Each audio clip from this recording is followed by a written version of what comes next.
Please subscribe and share my channel SSV Entertainment with your friends। दोस्तों, चर्चा programme में मैं आपका बहुत बहुत स्वागत करता हूं। दोस्तों, आज हम उस शख्स की चर्चा करेंगे जिनकी वैसे तो सोशल मीडिया पर बहुत समय से ही चर्चा हो रही थी, पर पिछले 2 दिन से आप कोई भी इंडिया का न्यूज़ चैनल लगाओ, उन पर एक ही खबर चल रही है, ऑपरेशन अमृतपाल सिंह। कभी बोलते हैं उनको पकड़ लिया है, फिर थोड़ी देर बाद खबर आती है नहीं नहीं वो तो पुलिस को चकमा देकर भागने में सफल हो गया और पुलिस और प्रशासन ने उसे पकड़ने के लिए पूरे पंजाब को एक छावनी में बदलने के साथ साथ वहाँ के फ़ोन्स का नेटवर्क भी बंद कर दिया। दोस्तों, ऐसी खबरें चल रही थी तो मेरा एक दोस्त रहता है इंग्लैंड में, वो बहुत समय से वहीं रहता है। उसने मुझसे पूछा कि इस लंबे चौड़े सरदार की कहानी क्या है।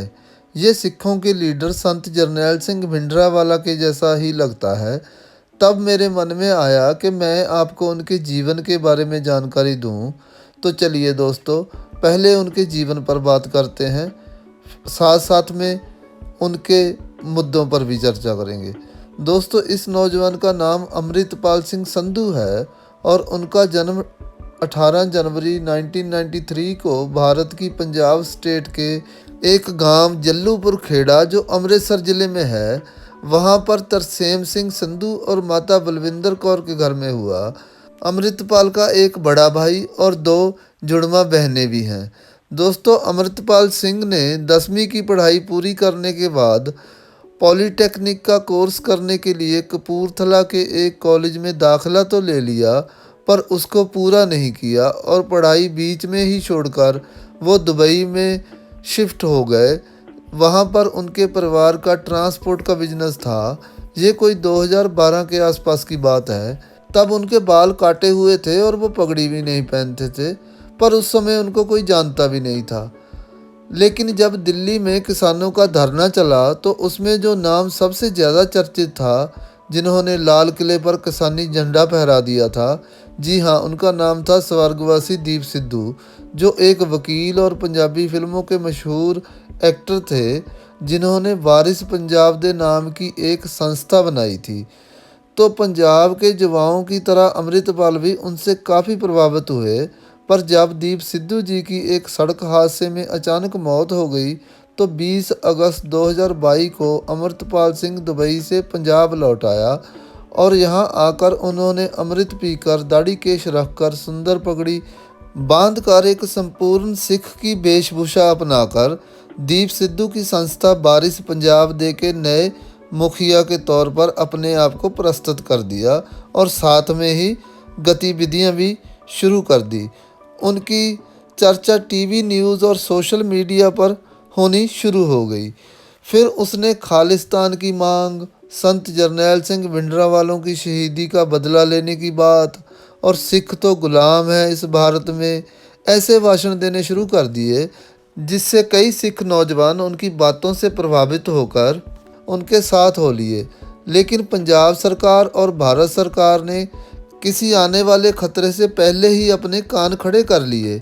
लेकिन ये एक सेंसिटिव मुद्दा था तो सभी सोच समझ कर ही कोई एक्शन करना चाहते थे, ताकि 1984 वाले हालात ना बन जाएं।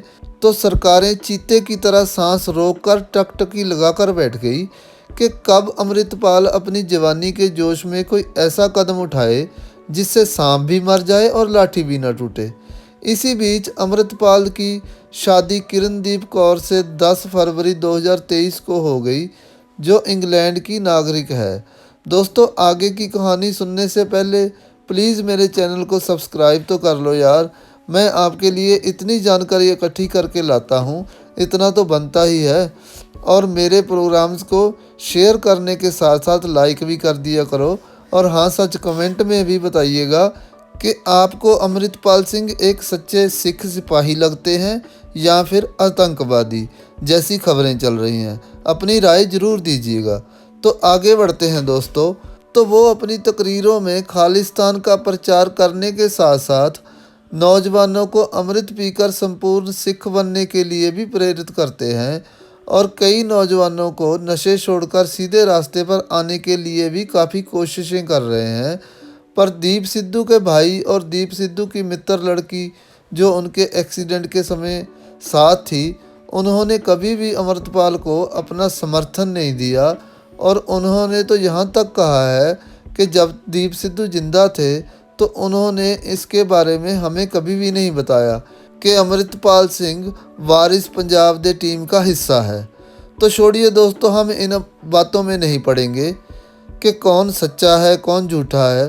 तो दोस्तों, सरकारें जिस मौके की वेट कर रही थी वो अमृतपाल ने उन्हें 23 फरवरी 2023 को थाली में परोस कर दे दिया। हुआ यूं था कि अमृतपाल के एक साथी को किसी की मार पिटाई करने के केस में गिरफ्तार कर लिया था पुलिस ने।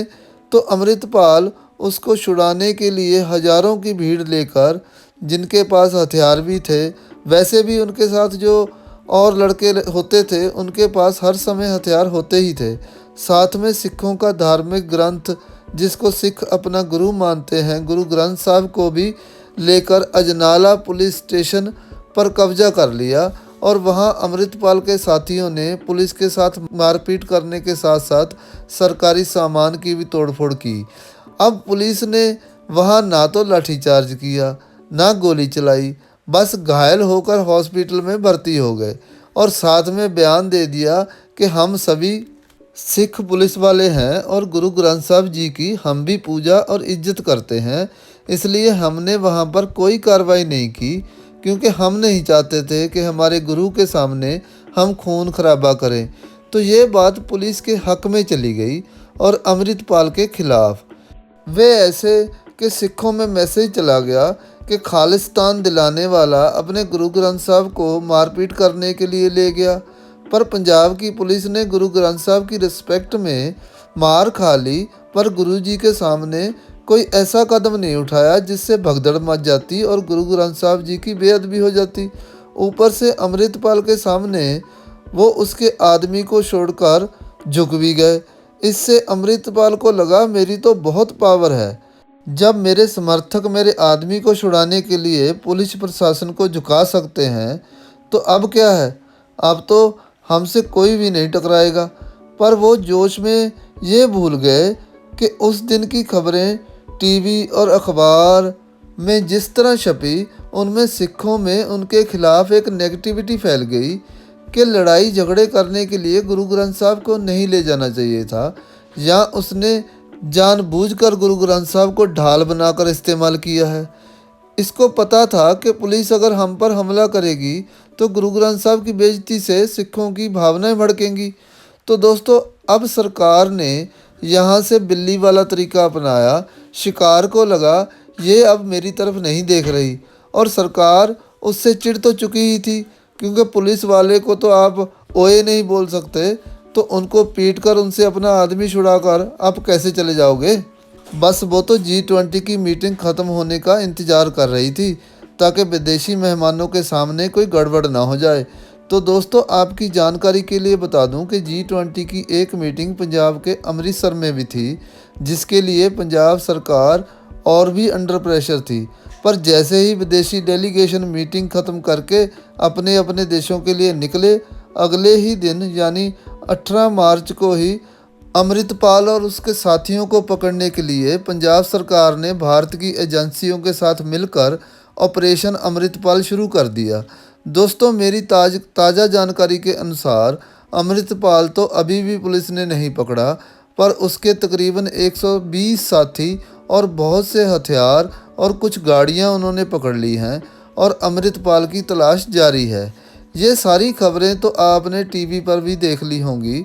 तो दोस्तों, अब अमृतपाल सिंह पर सरकार क्या चार्ज लगाती है और वो सच्चे हैं या झूठे हैं, ये तो सरकारें और अमृतपाल को ही पूरा पता होगा कि यहाँ ये बात सच है, यहाँ ये बात झूठ है। पर आम लोगों तक तो वही बात आएगी जो सरकार की तरफ से मीडिया पहुँचाएगा। इसलिए हम अपनी तरफ से इस नौजवान को अच्छा या बुरा कुछ नहीं कहेंगे, लेकिन हाँ, उनके परिवार के साथ हम ज़रूर अपनी सहानुभूति दिखाते हैं, क्योंकि उनका तो वो बेटा ही है ना। तो अब उन पर क्या बीत रही होगी ये तो वो ही जाने, या फिर भगवान जानता है। हमारी मंशा किसी को यहाँ पर हीरो बनाने या किसी को गलत पेश करने की ना होकर सिर्फ आजकल खबरों में चर्चित नौजवान अमृतपाल सिंह के बारे में आपको जानकारी देना ही था। अगर फिर भी किसी को मेरी किसी बात का बुरा लगा हो तो हम माफ़ी चाहते हुए इस प्रोग्राम को यहीं समाप्त करते हैं।